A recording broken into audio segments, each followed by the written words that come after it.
आप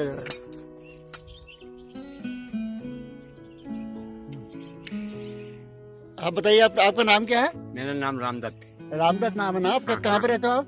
हुंगर रहता। हुंगर में? हाँ। ये करोड़ गांव में इधर आगे? हाँ आगे। अच्छा, टोटल आप सुबह पेपर बेचने के लिए आते हो ना? मैंने आपको देखा था, मैं नहाने आता था। हाँ। तो इनको मैंने देखा था। क्या नाम है आपका? रामदत्त। रामदत्त जी है। इनको मैंने देखा था, मैं सुबह नहाने आता था। तो इनकी एज भी तक में क्या एज होगी आपकी तकरीबन? अभी मेरी हो गई 75 साल। 75 ईयर इनकी एज है। कितनी? 75 साल इनकी एज है। तो मैं 2-4 दिन नहाने देखा तो ये पेपर बांटने के लिए जाते हैं। टोटल कितने पेपर लेके आते हो आप? मैं 60 पेपर लेके आता। और ये टोटल मिला के लाते हैं 60 पेपर। एक पेपर का कितना मिलता है आपको? अब मेरे को 50 पैसा मिलता है।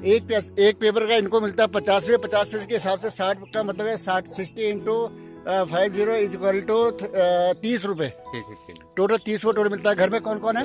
घर में एक लड़का है। हाँ। एक बहू है। ओके। 2 नाती हैं। हाँ। और एक घरवाली है। एक घरवाली है। घर कैसा? कच्चा पक्का? कैसे? कच्चा ही कच्चा। कच्चा है ना? कच्चा है। तो ये घर का गुजारा कैसे चलता है? ऐसे ही चलता है साहब। ना 30 रुपए से तो कुछ नहीं होगा कुछ ना? नहीं होगा। कुछ घास काटते हैं, कुछ घास बेचते हैं। कुछ घास काटते हो, कुछ घास बेचते हो। लकड़ी के टोल टाल के लकड़ी के। कास्ट क्या हुई आपकी टोटल? पूरा नाम क्या हुआ? मेरा रामदत्त जोशी। रामदत्त जोशी जी है। जोशी मतलब ब्राह्मण है ये। तो इनका गुजारा जो है बताओ 30 रुपए टोटल मिला के 60 पेपर ये टोटल कलेक्ट करते हैं सुबह और हर घर में जाके बांटते हैं। उसमें भी इनको मिलता है टोटल 30 रुपए। 30 रोज तो नहीं देता वो? देता है मान्य में 2 तारीख 3 तारीख 10 तारीख तक। क्यों? जैसे बीच में खर्चा चाहिए होगा कि मतलब 10-20 रुपया तक चाहिए तो 150 देता है वो कि मतलब जैसे बोल दिया 11 करना है आज राशन नहीं है, चीनी नहीं है, वो देता है। अच्छा, वो देता है। तो कहते कि 30 रुपए से आप बताओ इस मतलब टिपिकल जिंदगी में इतनी महंगाई के अंदर 30 रुपए बंदा गुजार कर। लड़का क्या करता है? लड़का खाली है बस। कच्चे होटल में काम करता है। कभी आता कभी खाता पीता बस वैसे। बच्चों के भी होटल में आता है कभी खाता है। मतलब वही है कि मतलब आज के दिन दुनिया ठहरी। मतलब फिर भी गुजारे का क्या घास को काट के बिक्री करते हैं। घास काट के कितनी घास होगी साला? होगी घास कभी होता जाते करीबन 1000-2000 की होती है। 1000-2000 की घास से फिर उसके बाद बस ये सही हुआ। क्या हुआ फिर? क्या करें? अब देख लो इनका घरवाली कभी लेबरी आ गई तो घरवाली लेबरी करनी जाती है। लेबरी करनी जाती है। बहुत लेबरी करती है। अब भैया मैं देख लो, मेरे कहने का मतलब ये है कि मैं जनता को ये आगाह करना चाहता हूँ। 75 साल की एज में ये बुजुर्ग है, देखो अब इतना मेहनत कर रहे हैं और उसके बाद 30 रुपए मिलता है। मेरे कहने का मतलब ये है कि आसपास के जो इलाके के लोग होते हैं, मोहल्ला होता है, कॉलोनी किस लिए होती है? हम बोलते हैं इंडिया हमारा है, भारत हमारा है, हम सब एक हैं। एकता के बारे में दुनिया भर के भाषण बकवासबाजी करते हैं, लेकिन आसपास में कितनी तकलीफ लोगों के बीच में ये हम कुछ नहीं देखते हैं। सिर्फ हमें अपने घर से मतलब, अपने बच्चों से मतलब है। अपने परिवार को पालो और बड़ा करो, बस उनको डॉक्टर इंजीनियर बनाओ। इंसान नहीं बनाना है, डॉक्टर इंजीनियर बना दो। कल के दिन वही सारे बच्चे कल के दिन लात मारते हैं। सबसे पहले बच्चों को अच्छा इंसान बनाओ। डॉक्टर इंजीनियर बन के घोष लेते हैं, बिगड़ी करते हैं साले, और क्या कहते हैं फिर माँ बाप को बेरोजगारी कहते हैं, वृद्धाश्रम में छोड़ के जाते हैं। अगर इसका सबूत तुम लोगों को चाहिए तो सीधे दिल्ली मेरे साथ चलो। पूरे वृद्धाश्रम भरे पड़े हैं और उनके बच्चों के बारे में पता करेंगे तो कोई डॉक्टर है, कोई इंजीनियर है, और सब अभी अमेरिका में नौकरी कर रहे हैं। सही बात है, बहुत ही गजब किया। मेरा सुख इसमें नहीं है कि मेरा बेटा विदेश में जाके 2 करोड़ रुपए महीने के कमाता। मेरा सुख इसमें है कि मेरा बेटा कम तनख्वाह में मेरे सामने बैठ के शाम को मेरे साथ रोटी खाता है। सबसे बड़ा सुख यह है कि मेरा बेटा भले 100 रुपए कमाए लेकिन शाम को जो है मेरे साथ घर पे बैठ के रोटी खाता है। वो सबसे बड़ा सुख और सबसे बड़ी इंसानियत है। नमक से भी गुजारा बनता करता है। मन की शांति बहुत जरूरी है। तो मैं आप लोगों से ये अपील करना चाहता हूँ कि कभी भी जिंदगी में आसपास अपनी कॉलोनी के आसपास कहीं भी मोहल्ले में, गाँव में, हम कहते हैं गाँव में एक है, फलाना है, ठिकाना है, ये है, सो है, हम बड़े बड़े व्रत करते हैं, बड़े बड़े वो करते हैं, मंदिरों में जाके घंटी बजाते हैं, 50 किलो का घंटा चढ़ाते हैं। वो घंटा चढ़ाने के लिए कोई नहीं बोला भगवान बहुत अमीर है। कब तक मंदिरों मस्जिदों को अमीर बनाते रहोगे?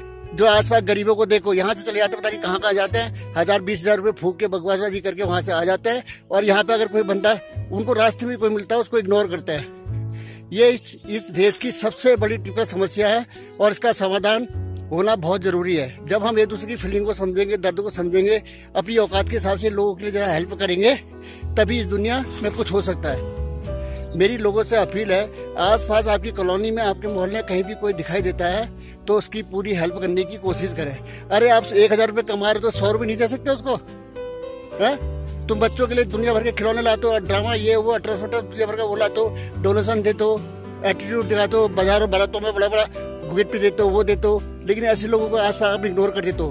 तुम्हारी बारात के अंदर ही कितने बर्तन मारने वाले छोटे छोटे 10-10 साल के बच्चे आते हैं, उन पे नजर तुम्हारी नहीं पड़ती है। जो बच्चा बर्तन धो रहा होता है ठंडे ठंडे पानी से, आपका ध्यान सिर्फ खाने में, बारात में एंजॉय करके अपना घर जाओ, हो गया। वो बच्चा भी किसी का बच्चा है जो वहाँ खाएगा, पेट भर रहा है, कुछ बच्चा कुचा लेके अपने घर जाएगा। ये बातें देख के मतलब इतने आंसू आते हैं, बहुत दुख होता है। ये बहुत ही गलत बात है। मैं यहाँ नौले में नहाने आता था, इसलिए देख रहा था, क्योंकि मेरी फीलिंग है, मेरे माँ बाप ने ये सिखाया है कि कभी भी ऐसे दूध में अपने इंसान, मैंने अपने पिताजी को खुद देखा हुआ है। हम खुद चला कभी कभी भूखे रहते थे, कभी वो दिन भी था, कभी दिवाली के अंदर हमने दिवाली नहीं मनाई, हमने कभी भी दिवाली नहीं मनाई थी। ठीक है, मैं घर में बैठा था, मैंने अपनी माँ को बोला था, अम्मा तो दरवाजा बंद कर लेना। रात के 11-12 बजे मैं घर से आया था, छुप के आया था रात को 11 बजे, और एक दोस्त से पटाखे लेके आया था।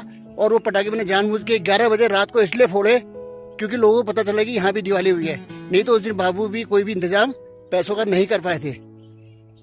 और मैं छुप के, मैं छोटा था लेकिन मुझे पता था आप बाबू से इंतजाम नहीं हो पाया, तो आज दिवाली वाली सब ऐसी है। तो ये चीजें इंसानियत के ऊपर आदमी को इंसानियत जागनी चाहिए। अपने परिवार को देखते रह जाओगे तो कुछ नहीं होने वाला है। आसपास देखो कितनी तकलीफ है, उस हिसाब से लोगों को गोद लेने की कोशिश करो, उनकी हेल्प करो। कि तुम्हारे घर में बर्थडे होता है, 1000-2000 रुपए फूक देते हो, लेकिन ये नहीं देखते वो 2000 रुपए किसी हेल्प में, किसी गरीब में दान करो, उसके घर का गुजारा चलेगा। लेकिन आज के लोग में ऐसा कोई कुछ नहीं करता है, सिर्फ अपना परिवार पालना, अपने बच्चों को पढ़ाना है। वही बच्चे कल के धक्का मारते हैं। दिल्ली में देखना 90% वृद्धाश्रम के अंदर पूरे माँ बाप भरे पड़े हैं, और क्या कहते हैं, उनकी ये बेटा और बहू उनको रखने को राजी नहीं है। उनसे नौकरी के लिए पूछो, मैं खुद फिजिकली जाता हूँ क्योंकि मैं काम करते रहता हूँ। दिल्ली के अंदर जो है वो बोलते मेरा बेटा अमेरिका में है, 2 लाख रुपए ले रहा है। इसलिए मैं दोबारा बता रहा हूँ, हमारा सुख इस चीज में नहीं है कि मेरा बेटा अमेरिका में जाके 2 लाख रुपए कमा रहा है। मेरा सुख इसमें है कि मेरा बेटा घर में रह के लेबरी करके मेरे साथ शाम को खाना खा रहा है। वही सबसे बड़ा सुख है, और सबसे बड़ी घर की शांति वही है।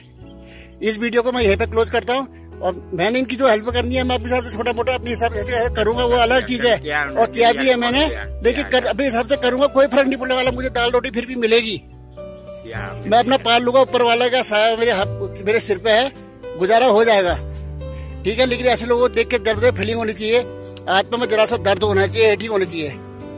कहते हैं ना, ये वक्त गुजरता ऐसे, पत्ता बहता दरिया में जैसे। इस चीज का हमेशा ध्यान रखना।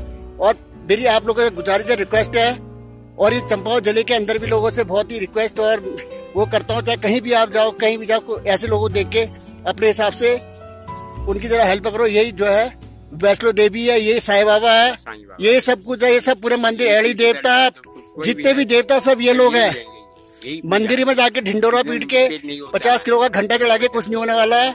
मंदिर और मस्जिद बहुत अमीर है, उनको अमीर बना के कुछ नहीं होगा। ये चीज का हमेशा ध्यान रखना, और ये मैं आपसे रिक्वेस्ट है और गुजारिश है। ठीक है, मकान में जगह बना लोगे, दिल में जगह बनाने में सबसे बड़ा मजा है। और ये वीडियो को मैं यही समाप्त करता हूँ, और आशा करता हूँ कि मेरी इस वीडियो से आपको जरा सा मैसेज मिला होगा।